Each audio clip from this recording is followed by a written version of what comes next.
Boy and Dog, Part 8. Ruler comes into the chamber and says, "Well, my friend, at last we meet. You are comfortable, settled in, and how do you like our land?" Spark says, "Oh, it's so wonderful, so grand." "Good, good," Ruler says. Chipper growls, starts towards Ruler. Spark says, "Chipper, behave!" He grabs Chipper.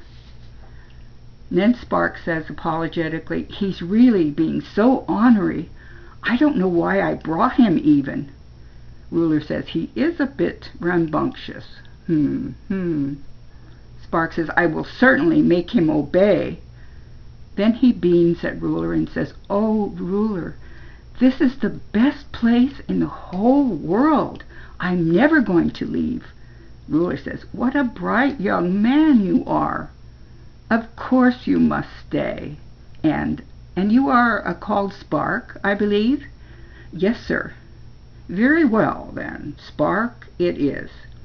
Ruler strolls through the room, then turns to Spark and says, "Let's take a walk, shall we?" Spark says, "Oh, yes." Spark hastens after Ruler. Spark and Ruler walk down the desolate path leading away from the palace and through the iron fence surrounding the palace grounds, and Ruler says, "You are content, then, in our land?"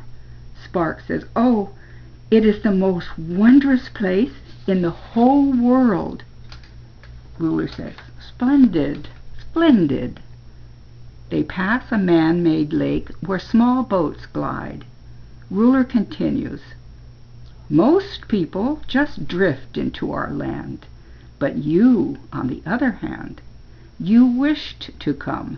Spark says, "To find my papa." Ruler glances knowingly at him and says, "And find treasures as well, Chipper growls at Ruler, who frowns and studies him. They arrive at an archery range.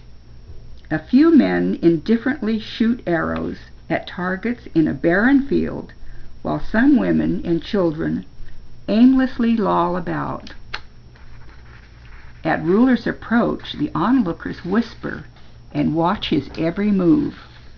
Spark looks up at Ruler and says, "My papa dreamed of finding a land like this." And Ruler says, "Dreams. Ah, yes, dreams. Wispy things by themselves, aren't they?" Spark says, "Papa may be here. Could he be?" Ruler says, "There are many dreamers here." He smiles and cocks his head and says, "You must keep an eye out." Spark says, "He left a long time ago. I don't remember his face." Ruler says, "I see. Well, you have an endless time to search then, Spark says, "Oh, yes, certain." Ruler gestures to the path that takes them back to their starting place and says, "Is there anything else you wish?" "Well, my grandpa. I'd like to bring him here." Ruler smiles indulgently and says, "Oh, my boy, your grandpa has heard our guide many times, but he's refused to answer." Shocked, Spark says, "Grandpa knows of this place?" "Oh, yes, but you see, he isn't as wise as you. He doesn't like having fun like most grown-ups and children do." Chipper growls low. Spark says, "Chipper, behave!" Ruler contemplates Chipper and says, "Well, I must get back." He walks briskly away, forcing Spark to keep up. As Ruler and Spark approach the palace grounds, Ruler pauses, looks over the area, then turns back to Spark. "You know, Spark, an idea has just come to me. We have some fine meadows on the outskirts of our grounds, especially suited to Chipper. Shall I send a keeper to fetch him and show him the way?" Spark says, "Really? That sounds so good. Chip, what do you think?" Chipper growls. Spark, with a pleading glance at Ruler, scolds Chipper. "Chipper, shame on you. Ruler wants you to have fun and you behave like this. Shame." And then to Ruler he says, "Of course he'll go." Ruler says, "Now, don't you fret. Chipper will see how nice it is where we are taking him." They're back at the iron fence, and Ruler says, "Well, we'll part here. You can find your way back?" Spark nods yes, and Ruler says, "Goodbye then, young Spark." "Bye, sir." Ruler strides away.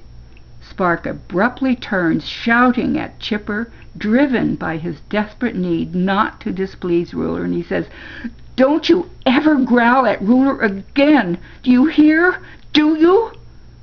Then, shocked by his outburst, Spark drops down beside Chipper and hugs him and says, "Oh, Chip, I'm so sorry.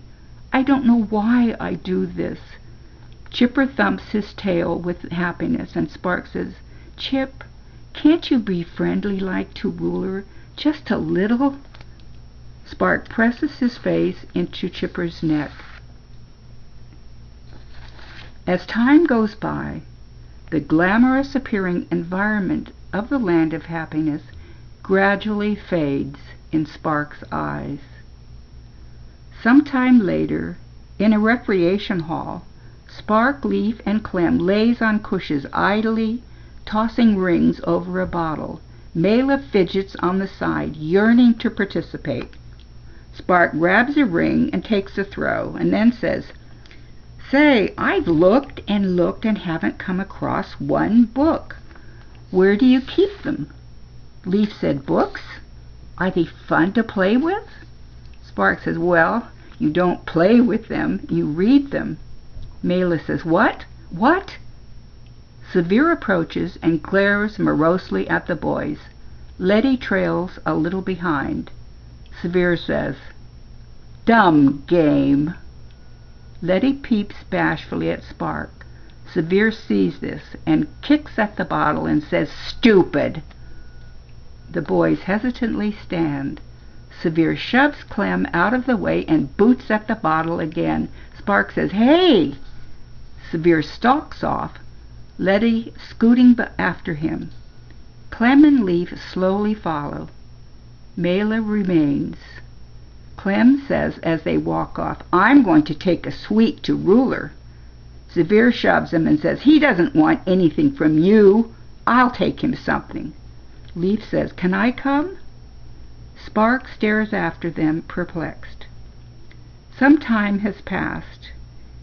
In a courtyard, the ever-burning torches produce an unrelenting low light in the drab outdoor evening spaces.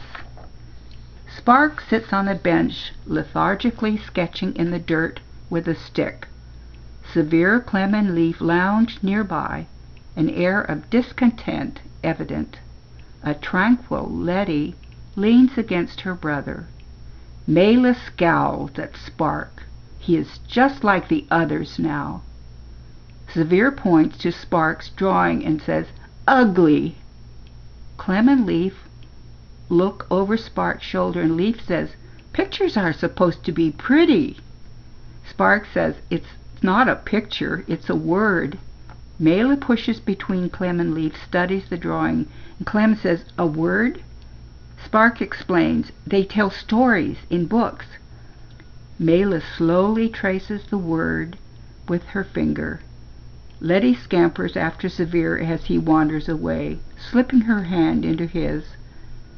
Spark stares at what he'd written. It's the word Papa. Severe, Clem, and Leaf walk away. Then Severe lags behind, Letty still clasping his hand.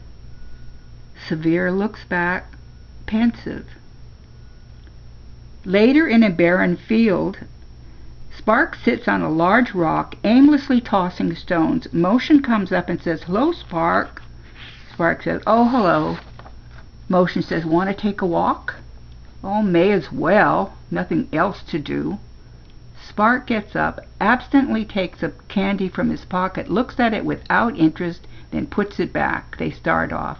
Motion says, "Good. I need a rest from looking for my friend." Spark, irritated, says, "You're always talking about your friend. What about my papa? I can't find him either. Can't you talk about something else?" Motion says, but Spark, that's why I've come here. Spark says, I know, Motion. I'm sorry.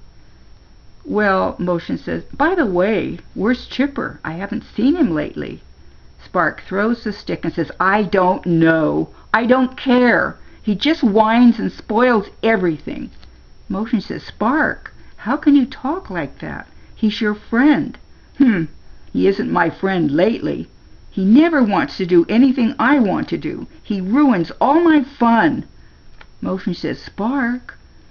Spark says, I don't want Ruler to get mad at me on account of Chipper.